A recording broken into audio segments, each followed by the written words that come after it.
Estimados parlamentarios, con la rapidez con la que un colibrí bate sus alas para estabilizar el vuelo ante la flor de la que come y bebe, para su subsistencia, del mismo modo, este cuerpo parlamentario, junto a la nación entera, con el mismo propósito de subsistencia de la nación, debe actuar y moverse ante la injusticia que entraña este gobierno y su modelo político, económico y social. Modelo social que, lejos de apalancar a los ciudadanos para superar la pobreza, nos hace más dependientes de un modelo populista y antidemocrático, por lo tanto nos hace más pobres y esclavos cada día. Modelo económico que no respeta las libertades y que mantiene asfixiado con controles el genio, la vocación y las ganas del emprendedor y del trabajador venezolano. Modelo político que, llegado inexorablemente su ocaso, se esconde cobarde tras el poder más frágil y a la vez más poderoso de cualquier república, el órgano que debe impartir justicia. El crimen, la corrupción, el desfalco a la nación, la destrucción de toda nuestra institucionalidad la ha deliberadamente producido este gobierno y su antecesor con el objeto de someter al país a la ignominia, a la sumisión por miedo, terror o necesidad, para mantenerlos a ellos allí indefinidamente. Para llevar a cabo ese vil propósito, sabiéndose perdidos del favor del país, era necesario entonces someter al Tribunal Supremo de Justicia, aniquilando la justicia en sí misma y haciéndose de la institución que elige los más altos e importantes funcionarios de un país, que son sus jueces. Se hicieron entonces del Comité de Postulaciones Judiciales. Lo constituyeron no como un órgano asesor del Poder Judicial, como manda la Constitución Nacional, sino como un órgano de la Asamblea Nacional, servida para ese entonces al régimen, para su afán destructor. Luego ese comité desdeñó de la Constitución, de la academia, del mérito, del honor, de la probidad que debía saltar a la vista en cada una de las hojas de vida de esos aspirantes. Ese comité además violó las normas y valores para la selección y desdeñó del propio poder ciudadano, al no pasar y consultarle la lista para la segunda preselección. Y para completar el fraude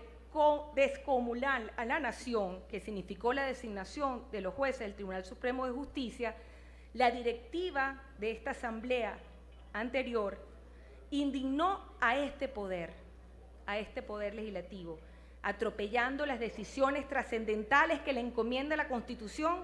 y se constituyeron en cómplices por acción y por omisión de la extorsión, de la amenaza y del irrespeto a los jueces que ejercían sus cargos, compeliéndolos a una jubilación anticipada. Claros en la necesidad de aniquilar la justicia para esconder entre sus escombros sus actos criminales, quienes detentan ilegítimamente el poder son responsables de políticas de Estado que nos condujeron a esta realidad inocultable de crisis humanitaria, anarquía, desolación, destrucción, hambre, muerte, entreguismo, destrucción de nuestro hábitat a lo largo y ancho del país. Olvidan quienes quieren llevar al país a la destrucción fratricida por la vía de la injusticia, que este es un pueblo de una reserva moral sembrada con profundas y largas raíces, alimentadas de nuestra historia de libertadores y libertades, que en 17 años no se ha doblegado a pesar de la perfidia que ha resistido al embate del mal, del narcotráfico y del pillaje masivo, y que hoy se dispone al cambio de observar pacientemente a actuar firmemente, con dignidad, con sentido de urgencia y de supervivencia, con la velocidad y la serenidad del colibrí, a rescatar y reconstruir nuestra Venezuela, amparada en ese grito de libertad que no cesará hasta el final de este régimen. A todos los magistrados del Tribunal Supremo de Justicia me dirijo Sin importar su condición humana, el régimen los está conduciendo rápidamente del lado opuesto de la Constitución Nacional y de la justicia. Un país que reclama la salida a su terrible crisis humanitaria se siente acorralado y ven ustedes gran parte de la responsabilidad, tanto de la crisis como de la salida de ella. La historia está llena de hechos en donde un solo hombre justo, con la palabra o acción sabia y prudente, marca una diferencia abismal en una nación. Referiré un solo ejemplo de reciente data, el caso de Sergei Magnitsky, un humilde contador y auditor ruso, cuyo arresto y muerte en custodia del gobierno ruso condujo a investigaciones por fraude, robo y violaciones de derechos humanos perpetrados por el poderoso Estado ruso. Su caso inspiró la ley Magnitsky, que impide a los funcionarios rusos entrar a un país o que utilicen su sistema bancario, esos funcionarios que estuvieron involucrados en esos crímenes. Un solo hombre correcto contra todo un Estado poderoso actuó éticamente, develando cosas que involucraba a la policía, al Poder Judicial, a funcionarios del sistema de impuestos, banqueros y a la propia mafia rusa, y marcó con su actuar probo una diferencia en el mundo, haciendo que los países cierren su paso a los autores de esos crímenes. De la misma forma que la magistrada Carmen Elvigia Porras de Roa documentó la extorsión de la que fue objeto por instrucciones del alto gobierno. Sé que entre esos hermosos vitrales alusivos a la justicia que están en el edificio sede del Tribunal Supremo de Justicia, ustedes piensan en las consecuencias terribles de no obedecer al criminal gobierno que fue capaz de apresar, torturar, violar a una juez de la República por impartir justicia, María Lourdes Afiuni. Sé que el miedo puede ser poderoso, pero son solo ustedes, magistrados del Tribunal Supremo de Justicia, los que deben decidir si siguen el ejemplo de Magnitsky o se convierten en sujetos para la aplicación de una ley parecida y son condenados entonces por nuestra historia y por nuestro país en esta hora menguada de tanto dolor y desesperación a lo largo y ancho de nuestro territorio.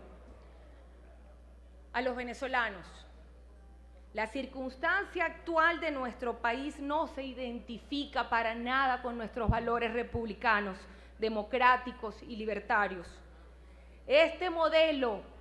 que se nos ha querido imponer con la fuerza de la injusticia administrada no se parece a nosotros, pueblo noble y trabajador.